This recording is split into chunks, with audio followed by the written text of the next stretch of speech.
안녕하세요. 만나서 반갑습니다. 정은혜 강사입니다. 오늘도 여러분의 간호조무사 합격을 위해서 열심히 달려보도록 하겠습니다. 자, 오늘 알려드릴 과목은요. 해부생리 파트 들어가 보도록 하겠습니다. 자, 첫 번째 주관식 문제부터 보시죠. 자, 1번 정면을 보고 똑바로 선 자세에서 양발을 모으고 양팔을 몸에 붙이고 또 손바닥은 앞으로 향하게 있어야 하는 자세로 모든 방향과 위치, 면 그리고 용어의 기준이 되는 사람의 자세를 무엇이라 하는가? 정답은 이렇습니다. 해부학적 자세. 그래서 보시면 자, 정면에 얼굴과 눈을 정면으로 마주하시고 손바닥은 앞으로 펼친 상태에서 똑바로 서 있는 자세를 우리는 해부학적 자세라고 하고요. 자, 그것을 쫙 가르듯이 나눠서 우리가 면을 좀 살펴보시면 자, 정중면이라고 해서 가운데를 쭉 나누는 걸 우리가 정중면이라고 하고요. 또 관상면이라고 해서 위와 아래를 쫙 나누는 거 관상면, 그리고 수평면, 횡단면이라고 하는 부분도 있습니다. 이것도 똑같이 나눠서 수평으로 한번 지켜보자라는 거죠. 그래서 뭐 MRI를 찍거나 아니면 상지, 하지, 뼈를 나누거나 이럴 때는 이 면이 또 굉장히 중요하게 작용하도록 돼 있죠. 자, 또 방금 그림을 보시고 또 설명을 해보면 자, 이 외에 복측, 두측, 내측 이런 것들도 여러분 공부하시면서 굉장히 많이 보셨을 거예요. 자, 복측 앞에 배복자를 써서 배에 있는 앞측, 자, 그리고 배측이라고 해서 인체의 뒤, 등을 가리켜서 배측이라고 부릅니다. 그래서 복위 혹은 배와 배횡와위 뭐 이런 것도 많이 배우셨을 거예요. 자, 그리고 머리로부터 내려오는 두측, 꼬리 아래쪽에 밑측 이런 것도 보셨고요. 또 근위라고 해서 요 가까운 몸통 딱 중심되는 서부터 근이 멀어지는 거, 쫙 펼쳐지는 멀어지는 건 다 우리가 뭐라 그러냐면 원위, 몸통에서부터 먼다. 그래서 원위라고도 배우셨을 겁니다. 자, 그림에 대한 것을 혹은 우리가 문제를 푸실 때는 단어를 알아야지만 이해할 수 있기 때문에 이것도 머릿속에 좀 1번서부터 8번까지는 잘 넣어두셔야 됩니다. 자, 다음에 2번 보실게요. 자, 관절을 이루는 두 뼈 사이의 각도가 해부학적 자세에서 원래 이루고 있는 각도보다 줄어드는 거. 자, 이건 뭐라 그러는가? 정답은 굴곡. 자, 원래 각도보다 줄어들어요. 자, 각도가 지금 줄어들고 있죠. 이걸 우리가 굴곡이라고 하고요. 자, 반대로 피는 건 뭐라 그럴까요? 신전. 자, 신전이라고 합니다. 그래서 여러 가지 우리 자세를 좀 보시면 자, 첫 번째 회선부터 보실게요. 자, 회선은 하나가 붙어 있어요. 그리고 나머지가 떨어져 있어서 동글동글 돌리는 걸 우리가 회선이라고 합니다. 그래서 팔이 붙어 있고, 자, 팔을 아이스크림 꽃갈콘 모양처럼 동그랗게 돌리는 거 우리 회선이라고 하죠. 손가락도 붙어 있어요. 손가락을 이렇게 뱅글뱅글 돌리는 것도 회선이라고 들어갑니다. 자, 다음에 회전 보실게요. 자, 회전은 이렇게, 자, 목을 요래 돌리는 거 우리가 다 회전이라고 하고요. 자, 대립, 정복. 자, 대립 주로 이제 여러분 책에서는 엄지손가락하고 새끼손가락을 이렇게 마주보는 거. 대립하는 구조라고 해서 대립, 다시 제자리로 돌아가는 정복 이렇게 배우셨을 겁니다. 자, 그 외에 방금 정답인 것처럼 굴곡과 신전도 좀 보시면은요.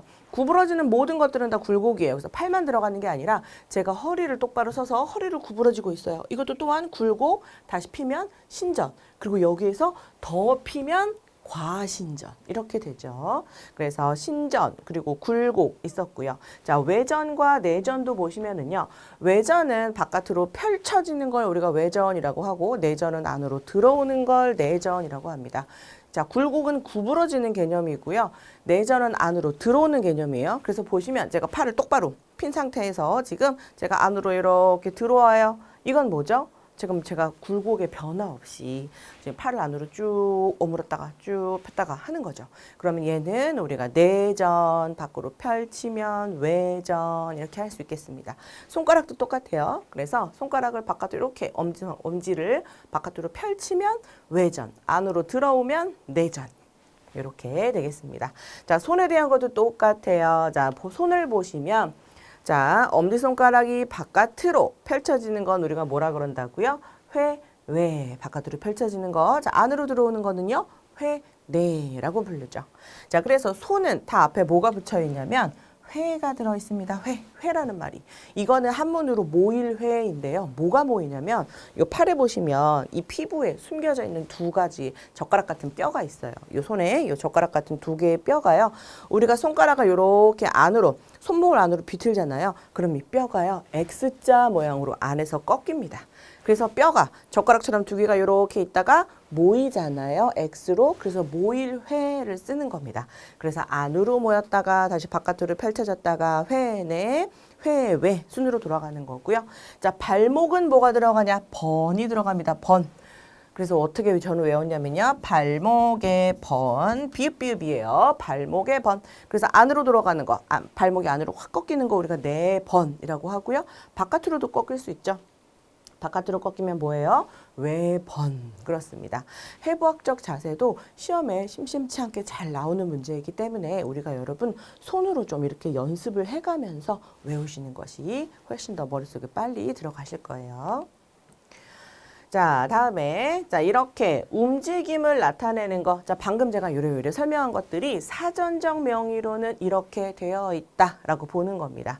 그래서 굴곡, 굽히거나 관절을 굽히거나 펴는 운동을 우리가 굴곡 혹은 신전이라고 하고요. 한계를 넘어서는 걸 우리가 과하다. 그래서 과신전이라고 부릅니다. 또 내전, 외전. 자, 말 그대로 자 벌어졌다가 오므라들었다. 몸통을 향해서 멀어졌다가 벌어져 오므라드는 거. 내전, 외전. 자, 회선. 연속된 운동. 그래서 주로 원을 그리는 운동이 우리가 회선 들어가야죠. 팔을 요래 돌리는 것도 다 우리가 회선으로 들어가는 거죠. 자, 다음에 자 손등, 손바닥. 자, 그래서 회내, 회외. 자, 모인다라고 했었습니다. 회내, 회외. 그래서 이 젓가락 같은 두 개의 뼈가 모였다가 풀어졌다가 모였다가 풀어졌다. 그래서 회내, 회외. 자, 발바닥은 비읍, 비읍이에요. 발바닥의 비읍. 그래서 네 번, 외 번. 자, 이렇게 나눠지게 되는 것들. 회부생리에서 다 이제 여러분이 한 번씩은 이제 배웠던 내용들입니다. 자, 3번 보겠습니다. 자, 인체를 구성하는 기본 단위로서 모양이나 크기가 다양하고 수명도 종류에 따라 큰 차이를 보는 것. 인체의 기본 구성 단위. 정답은 그렇죠. 세포가 되겠습니다. 저의 큰 하나의 덩어리를 구성하려면 조만한 세포들이 엄청 많이 모여 있어야 돼요. 결국은 이 세포들의 덩어리가 제가 혹은 사람이 아니면 동물이 혹은 식물이 되는 거죠. 자, 세포는 또 이렇게 나눠지기도 합니다. 자, 근육세포, 신경세포, 상피세포, 선세포라고 해가지고요.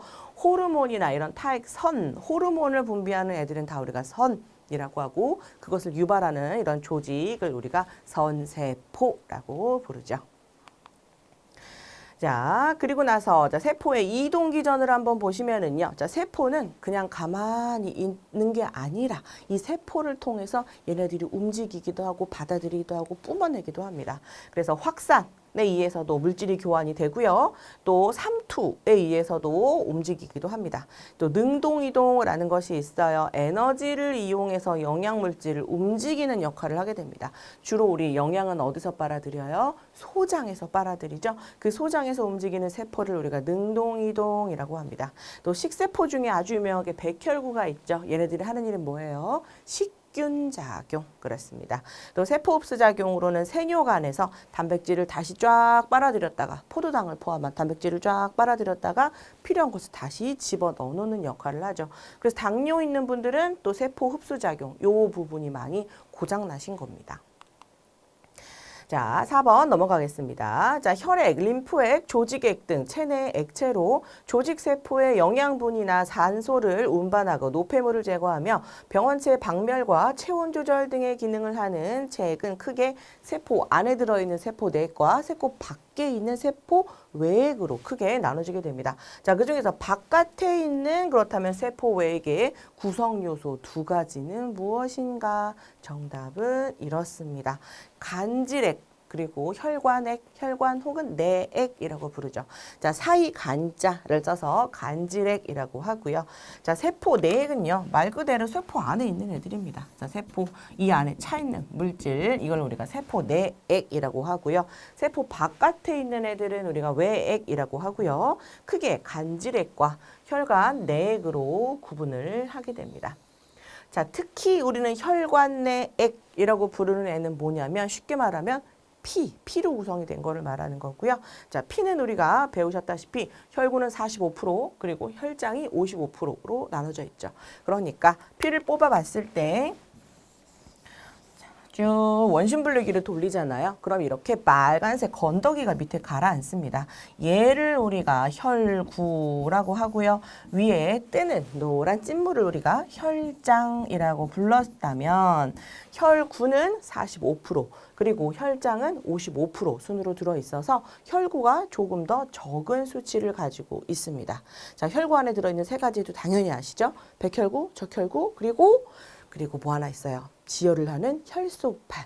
이 세 가지가 혈구의 가장 기본 단위가 되겠습니다. 자, 다음에 5번. 자, 인간의 인체 구조에서 몸을 지탱하고 체형을 형성해 내장 기관을 보호하는 기관으로서의 기능 중에서 기둥의 기능, 조혈 기능, 운동 기능, 그리고 저장 기능을 하는 곳이 있습니다. 자, 이것은 무엇일까? 정답은 뼈입니다. 뼈. 어떻게 보면 우리의 큰 기둥, 그리고 뼈대, 그리고 아주 기본적인 것 제가 서 있게 만들어주는 중요한 역할을 하고 있는 건데요. 자, 그래서 가장 기본적인 신체를 지지하고 체격을 유지해주는 기능이 있고 그 외 나머지 특히 허벅지 뼈에서 엄청 많이 피를 만들어냅니다. 만들조, 조혈 기능도 뼈에서 하고 있고요. 운동도 하죠. 지렛대 역할도 하고 근육과 같이 협력해서 움직일 수 있게 만들어주는 것도 뼈입니다. 그리고 또 칼슘이 축적되어 있기 때문에 나중에 칼슘이 좀 우리 몸에 부족하게 된다 그러면 뽑아서 쓸 수 있어요. 그래서 저장 기능도 가지고 있는 곳이 뼈입니다. 자, 뼈를 조금 더 보시면은요. 자, 골막과 골조직 그리고 골수로 메웁니다. 자, 우리가 알고 있는 단단한 거 우리가 골막, 골조직이고요. 그 안에 보시면 골수라는 부분이 있어요. 그 예전에 엄마가 이제 사골 같은 거를 구워서 이제 고아서 주시잖아요. 그럼 한 3번 정도 굽고 나면 이 가운데 구멍이 뻥 하고 뚫리는 부분이 있죠. 그 부분이 골수가 들어가 있었던 부분이고 그 부분을 우리가 골수강, 그 동그라미 부분을 골수강이라고 부르게 됩니다. 특히 그 골수에서는요.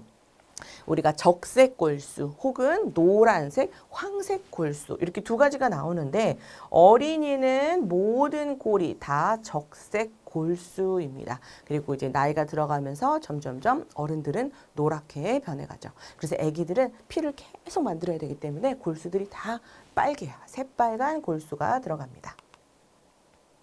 자, 뼈에 대한 것도 좀 보시면 아주 중요한 뼈만 지금 적어놨어요. 자, 우리 뼈는 206개로 굉장히 많지만 그거를 다 외우시기는 너무 힘들죠. 그래서 중요한 뼈만 일단 보시면 자, 머리는 크게 6가지로 나눕니다. 자, 앞에 전두골, 두정골, 축두골, 뒤통수 후두골, 그리고 요 뼈 안쪽에 들어있는 나비 모양의 사골, 저평골 이런 것들이 들어가 있어요. 자, 그래서 두개골에만 6개의 중요한 뼈가 있고요. 또 우리가 위팔뼈, 상완골이라고 부르고요. 검상돌기라고 부르는 부분도 있습니다. 우리가 명치 들어보신 적 있으시죠? 자, 뼈가 있으면 여기 늑골이 이렇게 있고요. 요 가운데 끝에 이렇게 칼처럼 튀어나와 있는 돌기가 있어요. 그래서 칼, 검자를 써서 검 모양의 돌기다라고 하는 부분이 검상돌기고요. 여기 아래에 뾰족하게 튀어나와 있습니다. 여러분도 지금 한번 만져보세요. 요 뼈 바로 밑에 보시면 볼록하고 튀어나와 있는 딱딱한 뼈가 있죠. 그걸 우리가 검상돌기라고 합니다. 자, 그리고 아까 말씀드렸던 대로 자, 우리가 회외할 때 젓가락 같은 2개의 뼈가 모였다 벌어졌다 한다 그랬잖아요. 그 젓가락 2개가 얘입니다. 요골과 척골. 자, 그리고 아래 내려가셔서 이제 하지골이라는 게 있고요. 자, 우리가 얘는 뭐라 그럴까요? 대퇴골, 아주 유명한 대퇴부의 대퇴골이라고 하는 거고요. 자, 밑에도 우리가 젓가락같이 2개의 뼈가 있어요. 자, 그래서 얘는 비골 그리고 경골 이렇게 나눠서 부르게 됩니다. 자, 손하고 발하고 구분 좀 하셔야 돼요. 자, 손에 있는 거는 우리가 요골, 척골이라고 하고요. 다리에 있는 거 비골, 종아리뼈, 비골, 경골 이렇게 나눠서 부르게 됩니다. 자, 다음에 자, 넘어가시면 자, 6번. 자, 인체 목과 등, 허리, 엉덩이, 꼬리 부분에 이르기까지. 자, 목에서부터 꼬리까지 쫙 이루어진 뼈래요. 경추, 흉추, 요추, 그리고 미추로 나누어서 주요 골격을 유지하도록 하는 중요한 축입니다. 자, 또 중요한 혈관과 신경을 보호하기도 하는 이 뼈는 무엇인가? 자, 목서부터 꼬리까지 있는 뼈 정답은 척추 혹은 기둥주자를 써서 척주라고 부르기도 합니다. 그래서 성인은 26개, 아동은 좀 더 많은 33개를 가지고 있어요. 자, 뼈를 좀 더 보시면은요. 자, 이제 머리서부터 자, 꼬리뼈까지만 좀 볼게요. 자, 목은 우리가 뱀처럼 조그만 뼈가 다다다다다다 꼬리까지 부어져 있는데 이 붙어져 있는 이 7개의 뼈를 우리가 목경자를 써서 경추라고 부르게 되고요. 그 밑에는 가슴 흉자를 써서 흉추 해서 12개가 들어갑니다. 그리고 흉추 밑에는 허리 요자를 써서 요추라고 부르고요. 이제 디스크 같은 경우에는 사실 목에서부터 이 요추까지 싹 다 걸릴 수 있어요. 근데 대부분 허리 디스크가 조금 더 이제 많으시죠? 자, 흉추는 12개인데요. 이 흉추 양 옆으로요. 늑골이라고 부르는 갈비뼈가 착착 뻗어나가 있습니다. 자, 그러다 보니까 갈비뼈는 양쪽으로 똑같이 쌍으로 튀어나와 있어요. 그러면 또 시험 문제 갈비뼈는 몇 개냐? 그러면 흉추 곱하기 2 해주시면 됩니다. 왜냐하면 하나의 흉추에서 지금 동시에 2개가 뻗어나오니까요. 그래서 갈비뼈는 이 안에 폐를 보호해주는 중요한 역할을 하죠. 그 갈비뼈는 총 몇 개라고요? 24개를 가지고 있는 거죠. 자, 그리고 허리는 요추 5개 가지고 있습니다. 자, 이것도 일단 외우기는 외우셔야 되는데, 자, 보시면, 자, 흉추 12개죠. 자, 흉추 12개만 외워주시고, 그 밑에 요추랑 경추 더하면 몇 개예요? 이것도 12개 그렇습니다. 그래서 경추 7개, 흉추 5개, 이거 2개 더해도 12개 순이 나오는 거죠. 그래서 흉추 12개 일단 머릿속에 외워주시고, 자, 위에가 더 많은 거 경추 7개, 아래는 5개 해가지고 똑같이 12개가 들어가겠구나 라고 저는 외웠습니다. 자, 그리고 청골과 미골이 있는데요. 아동기 때는 좀 더 많다가 어른이 되면 엉겨 붙어서 이제 하나의 큰 덩어리로 만들어지게 됩니다. 자, 다음에 7번 보실게요. 자, 세포 사이에 단백질이 많아 단단하면서도 탄력성이 있으면서 연해서 구부러지기 쉬운 형태로 뼈와 함께 몸을 지탱하는 무른 뼈입니다. 혈관이나 신경의 분포가 없고 칼슘 침착도 없어서 물렁물렁한 편이라 우리가 물렁뼈라고 부르기도 하는 이것은 무엇인가? 정답은 연골, 말랑말랑할 연자를 써서 말랑말랑한 뼈, 연골이라고 부르게 됩니다. 자, 연골, 여러분 귀도 한번 만져보실게요. 이 뼈도 다 말랑말랑 움직이기도 하죠. 엄청 말랑말랑한 연골, 그리고 코도 연골 들어가 있습니다. 그래서 몸 주변에 탄력이 좀 필요한 부분은 연골이 있는 부분이 이 몸속에 좀 있어요. 자, 연골은 이렇게 많습니다. 초자연골, 탄력연골, 지금 제가 말랑말랑하게 만졌던 탄력연골, 그리고 섬유연골이라고 해가지고요. 그 뼈, 디스크 사이사이에 들어있는 뼈를 우리가 섬유연골이라고 합니다. 자, 감자탕 드셔보셨죠, 여러분? 감자탕이 돼지 등뼈로 만든 거잖아요. 그래서 감자탕을 먹다 보면 그 뼈와 뼈 사이에 말랑말랑한 연골이 다다다다닥 들어가 있어요. 그 연골이 다 섬유연골로 들어가게 되겠습니다. 자, 다음에 8번. 자, 항문근 그리고 수의근이라고도 하고 원추형 세포로 줄무늬가 있고 여러 개의 핵을 가집니다. 또 뼈에 붙어서 골격을 움직이고 열을 생산하기도 하는 이것은 무엇일까? 정답은 골격근입니다. 자, 골격근은 내 마음대로 움직일 수 있어요. 그래서 수의근이라고 하고요. 내 마음대로 못 움직이는 건 우리가 불자, 아니 불자를 써서 불수의근이라고 부르게 됩니다. 자, 보시면 지금 정답인 것처럼 골격근, 횡문근은요, 주로 이제 가로무늬 형태를 가지고 있고 내 마음대로 움직일 수 있는 수의근입니다. 그래서 내 마음대로 움직이는 것들은 다 수의근이에요. 자, 우리 몸에 불수의근도 있습니다. 자, 내장. 자, 내장아 움직여라. 자궁아 움직여라. 혈관아 뭐 움직여라. 이런 거 할 수 없죠. 그래서 내 마음대로 못 움직이는 모든 것들은 다 불수의근입니다. 그래서 여러분 문제를 푸실 때 다음 중 불수의근으로 옳은 것은 이란 문제가 나왔다면 내 마음대로 컨트롤 할 수 있나 없나 이제 그거 보시고 문제를 고르셔야 됩니다. 자, 다음에 골격근 친구 중에 누가 있는가? 자, 평활근, 시임근 이런 애가 있고요. 저는 평활근을 쉽게 말하면 곱창근이라고 여러분들 표현을 해드려요. 자, 대창, 소창 이런 평활근. 자, 원래 평활근은요. 평활한 대지처럼 이렇게 넓게 펼쳐지는 근육은 다 평활근이라고 부릅니다. 자, 이런 평활근은 어디 있을까요? 모든 파이프 형식은 다 평활근이에요. 자, 예를 들어서 제가 혈관을 요만큼만 잘라가지고 여기다 지금 갖고 왔어요. 그럼 혈관은 요만큼 잘라오면 이런 모양으로 돼 있겠죠. 그래서 제가 또 가위를 이용해서 여기를 탁탁탁탁탁탁 타겠습니다. 그럼 이 위를 쫙 자르면 얘가 차락 하고 펼쳐지면서 어때요? 결국은 이런 모양으로 변신하겠죠. 그래서 이렇게 넓은 면적을 가지고 있는 것들은 다 평활근이다 보니 파이프 형식은 다 평활근이에요. 혈관, 평활근이죠. 또 뭐가 있을까? 우리 소장, 대장, 식도, 위, 십이지장 다 어때요? 평활근입니다. 항문도 평활근이고요. 그래서 파이프 형식으로 되어 있는 건 다 평활근이고 그걸 포함해서 넓적한 면적을 가지고 있는 거. 예를 들어 방광. 자, 방광은 동그랗게 생겼고 이걸 반짝에 보면 이런 넓적한 면을 가지고 있잖아요. 얘처럼. 그래서 걔도 평활근이라고 부릅니다. 그래서 저는 평활근을 곱창근이라고 불러요. 그래서 곱창 개념이 생각나시면 다 평활근입니다. 그러면 골격근은 뭐냐? 저는 장조림근이라고 부릅니다. 장조림 만들 때 쪽쪽 찢어서 먹는 장조림 있으시죠? 대부분 우리 근육들은 다 이렇게 쪽쪽 찢어지는 형태로 돼 있어요. 그러면 걔네들은 다 골격근 형태로 들어가 있는 겁니다. 자, 심근은 뭐냐면 아주 두꺼운 근육인데 얘는 내 마음대로 안 되는 특수한 형태의 근육이에요. 심근은. 자, 그 중에서 자 이제 골격근 중에서 또 우리가 알아야 되는 건 뭐냐? 지금 보시면 삼각근, 중둔근, 대둔근, 외측광근, 대퇴직근 다 무슨 근육입니까? 주사 놓을 수 있는 우리가 IM이라고 부르는 근육 주사 놓을 수 있는 근육이에요. 그래서 얘네들 중둔근, 대둔근, 외측광근, 대퇴직근, 삼각근 이런 것들은 머릿속에 넣어주셔야 됩니다. IM 할 수 있는 부위가 되겠습니다. 자, 9번 보겠습니다. 자, 음식물을 아래로 내려보내는 작용을 하는 물리적 소화작용에 해당되는 겁니다. 자, 수축과 이완으로 움직인다고 해서 이동운동이라고도 불리는 신체 소화를 위한 움직임을 무엇이라 하는가? 정답은 연동운동입니다. 꿀렁꿀렁 연속해서 움직이는 동작, 연동운동.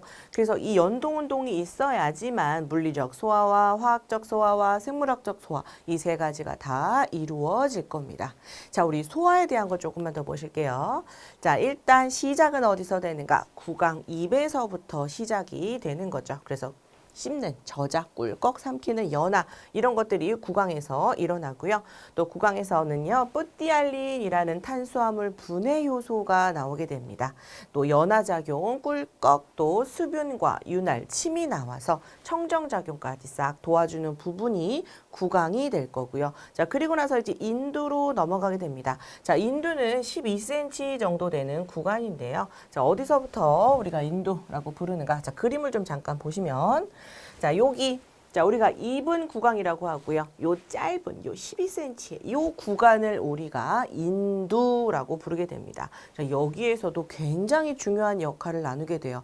뭐냐? 음식물이 기도로 넘어가지 않게 음식물이 넘어가는 통로의 역할을 인두가 해주고 있는 거죠. 자, 인두는 이렇게 짧은 12cm의 구간이고요.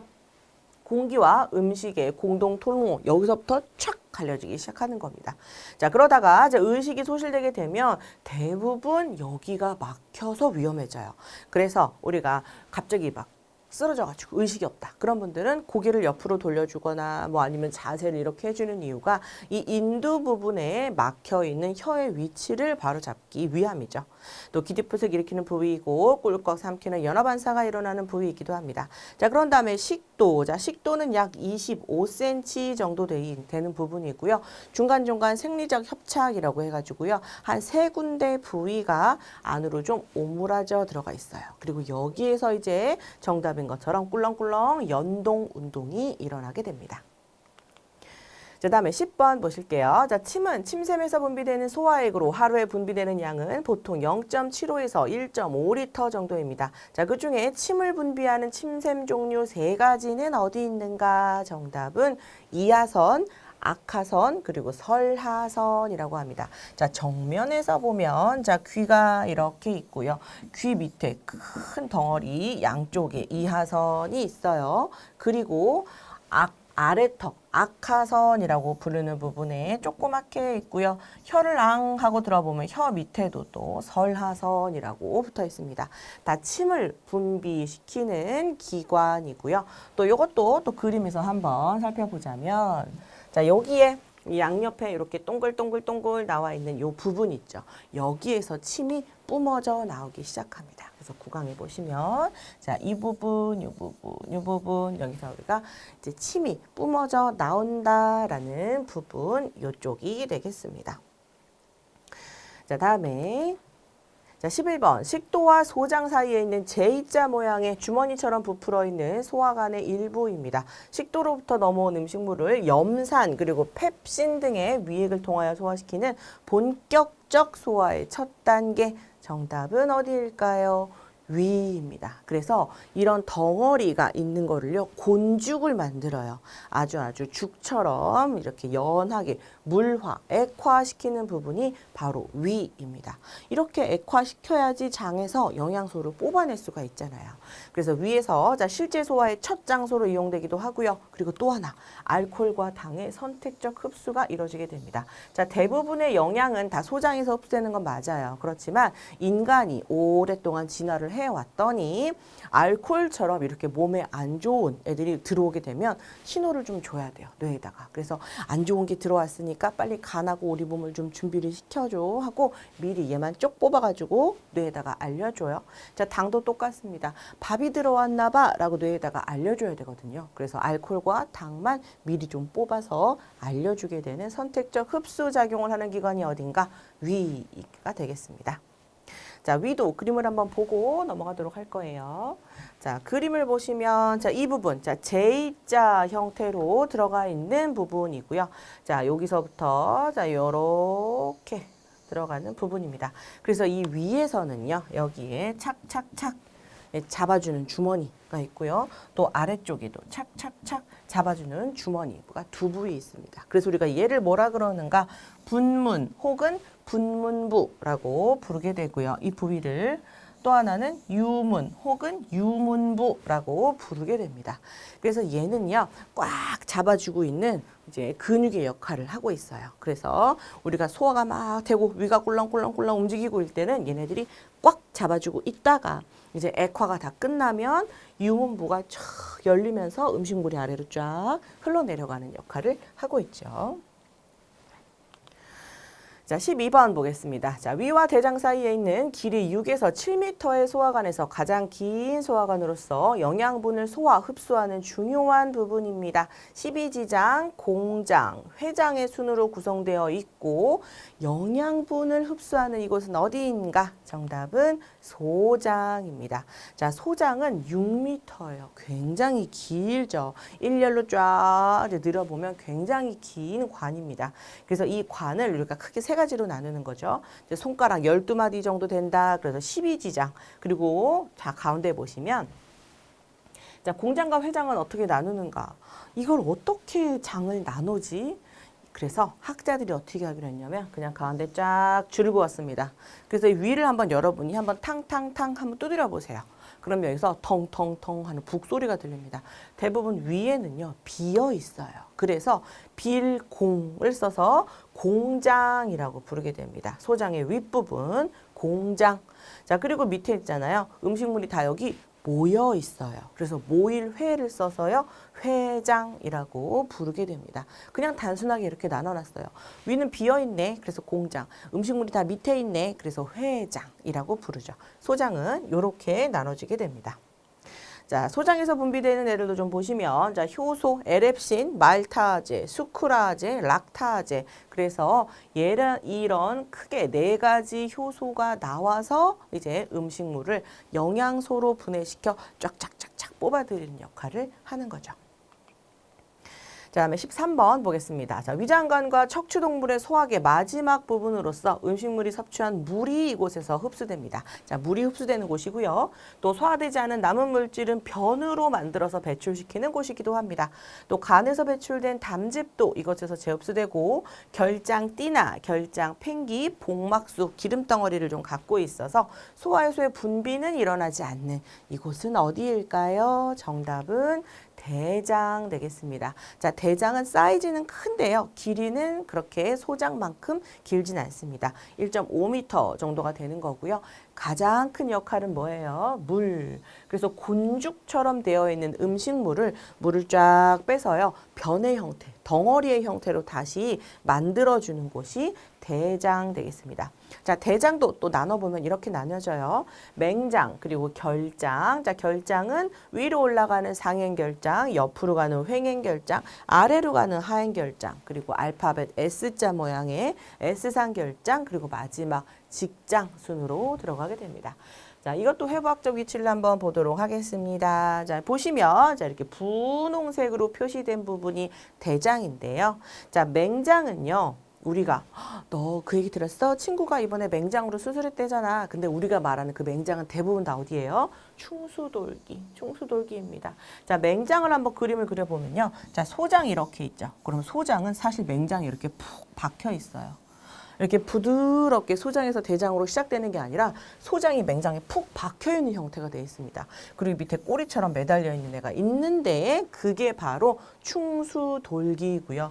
이 밑에 비어있는 음식물은 위로 올라갈 테니까요. 이 비어있는 이 부분을 우리가 바보 맹추할 때 바보 맹자를 써서 맹장이라고 부르는 거죠. 맹장, 이 부위를. 잘 안 보이니까 다시 쓸게요. 맹장.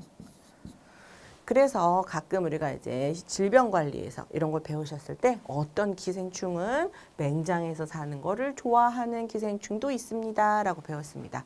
왜냐하면 빈 공간이기 때문에 여기서 또 다글다글 모여있는 걸 또 좋아해요.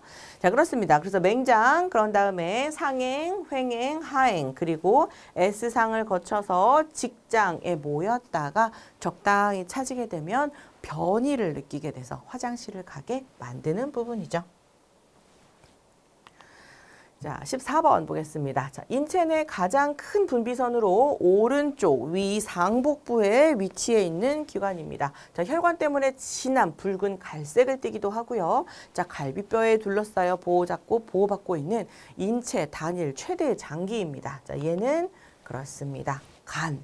자, 간이고요. 자, 간은 우리가 술 먹고 해독작용하는 그것만 갖고 있는 게 아니라 이렇게 많은 역할을 하고 있어요. 그래서 여러분 시험 보실 때 자, 다음 중 간의 역할로 옳은 것은 무엇이냐라고 했던 것들이 정말 간간히 시험에 잘 나옵니다. 그래서 이런 것들 보셔야 돼요. 담즙도 만들죠. 해독도 하고요. 혈액 응고인장, 프로트롬빈 합성도 하고요. 포도당도 우리가 만들어냅니다. 그래서 이 포도당을 끈적끈적한 글리코겐 형식으로 뭉쳐서 간에다가 처덕처덕 붙여놨다가 우리가 밥을 먹지 않고 당이 떨어지면 이걸 분해해가지고 당 조절도 해줘요. 얘가 당 조절 해주죠. 지방대사도 해주고 요산과 조혈작용을 하게 되는데 조혈작용은 언제만 해요? 엄마 뱃속에서만 하게 됩니다. 자, 다음에 15번. 자, 위에 뒤쪽에 위치한 12에서 20cm 정도 길이의 소화관입니다. 또 내분비 기관 장기도 포함이 되기도 해요. 자, 얘는 아밀라제, 트립신, 리파제라는 효소도 만들고요. 호르몬으로는 인슐린을 만들어내는 곳이기도 합니다. 자, 이곳은 어딜까요? 췌장. 그렇습니다. 췌장. 자, 노란색으로 이제 만들어져 있는 췌장이고요. 자, 여기 보시면 자, 유문 바로 앞에 노란색으로 그려져 있는 곳이 있을 거예요. 자, 요 부분을 우리가 뭐라 그러냐면 췌장이라고 부릅니다. 소화에 정말 중요한 역할을 하고 있는 곳이 여기예요. 췌장. 자, 췌장은요, 어디랑 붙어져 있냐면, 이어져 있냐면, 담낭하고 이어져서 총담관으로 소화효소나 분비물을 쭉쭉쭉 뿜어나오게 만들어내는 곳이고요.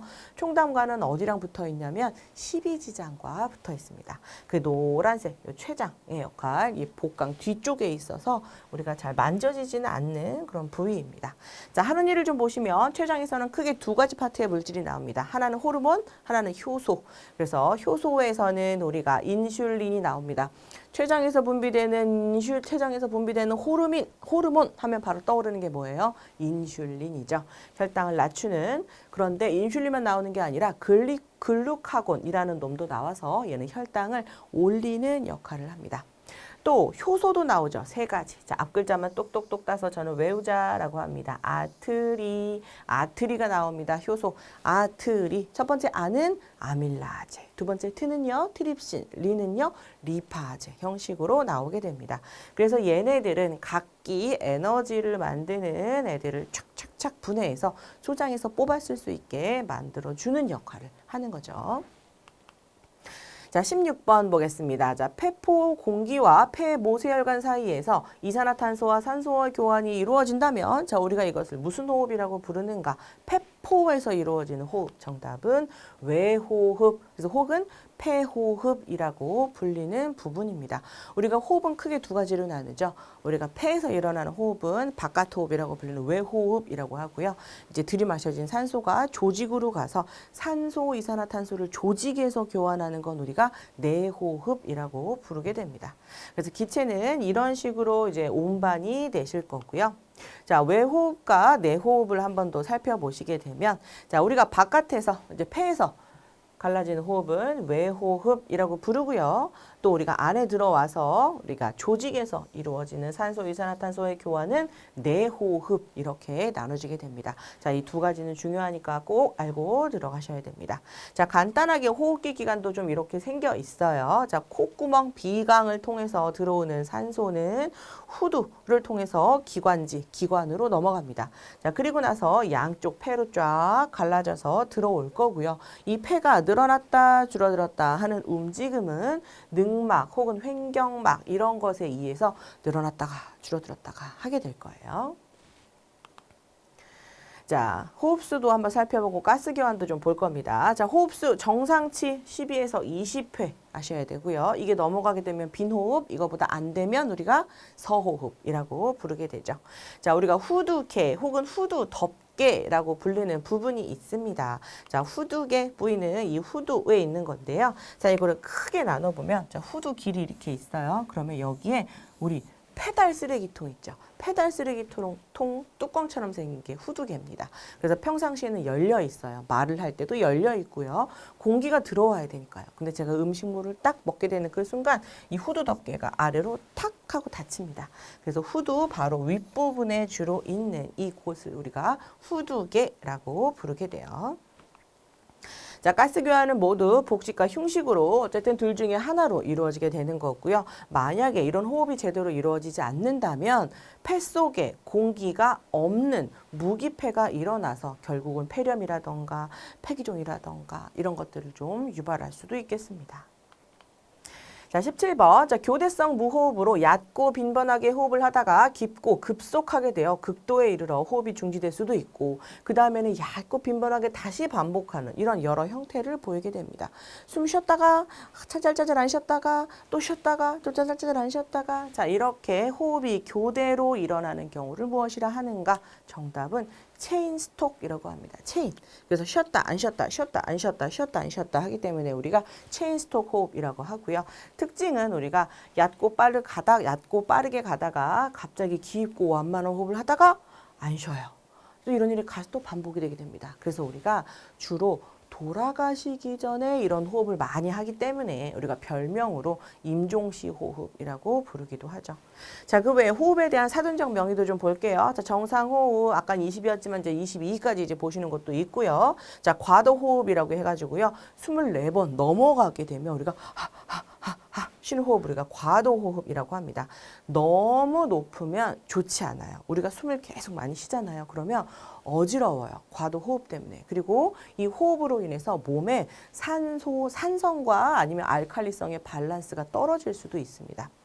자, 다음에 호흡곤란, 그리고 무호흡, 서호흡 12회가 안 되는 경우, 그래서 우리가 노인간호에서는 이제 몰핀이라던가 이런 거 줄 때 14회가 안 되면 쥐지 마세요 라고 했었던 것도 배우셨을 거예요.